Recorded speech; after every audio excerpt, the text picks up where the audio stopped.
All right, so they have one more two-way slot to fill, and I believe 2 more roster spots, or is it 3? I forget if they have 12 or 13. I think certainly at least 2 more.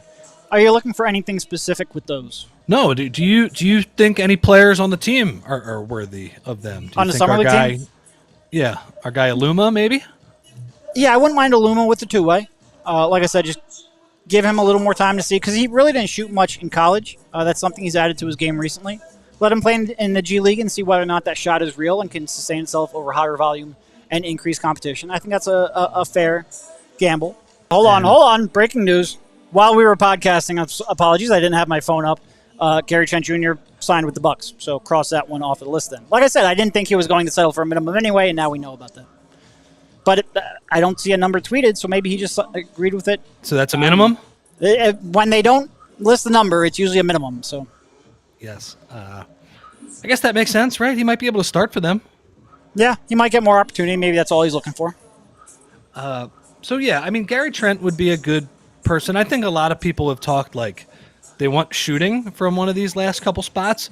Where do you fall on this? Because I thought that they don't have a power forward in the starting lineup, in the closing lineup. I think that's a little overplayed. I just don't think that's quite as big of a deal if all of their normal guys are ready to play. I think especially if you've got 3 big wings like they do. You can deal with, if you had the 3 switchable wings in Oubre, Martin, and Paul George, I think that's okay. But for the regular season, having a bigger body at the 4, even if it's not a very inspiring name, I could see some wisdom in that. Yeah. Now, the problem is when you look at the names, what are we looking at? Jay Crowder? Marcus Morris? What do you think they would bring back Cove, maybe?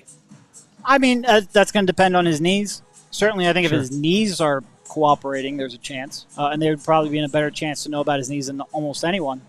But the fact that nobody's acted on it, the fact that he couldn't get on the floor really in 2024 at all, probably doesn't bode well. But I think he'd be if you were looking for like a wing-sized 4 in terms of his shooting and just ability to create havoc defensively, he'd be a real good fit if he can still move. They got so unlucky last year, man. I mean, not like maybe these injuries are just going to keep happening for these 2 players, but God, the Cove and Melton timelines in 2024 were so depressing. They were just they just did not get on the floor at all. And those guys were key contributors when this team was cooking at the beginning of the year. So yeah, I wouldn't mind a bigger body, but just for regular season purposes, I would look maybe at that bigger body with the old balloon contract for KJ Martin if that player surfaces. But I guess we'll see. That's really probably the way they solve this quote-unquote problem is a move at the deadline with that KJ balloon that you mentioned. What do you think about that one? Do you think he's earned enough to come back? Yeah, I wouldn't mind bringing him back. I thought he was okay last year. Now, I know it was kind of during the turbulent period where it's all right, Jeff Doughton played pretty good and the Sixers lost by 15. It's one of those things. So I think he is he's like a competent 12th, 13th man on an NBA team. So if there are no better options that are screaming out to Daryl Morey, I wouldn't mind bringing him back. No, I think he's okay. Yeah, I agree. We all silly like the mayor.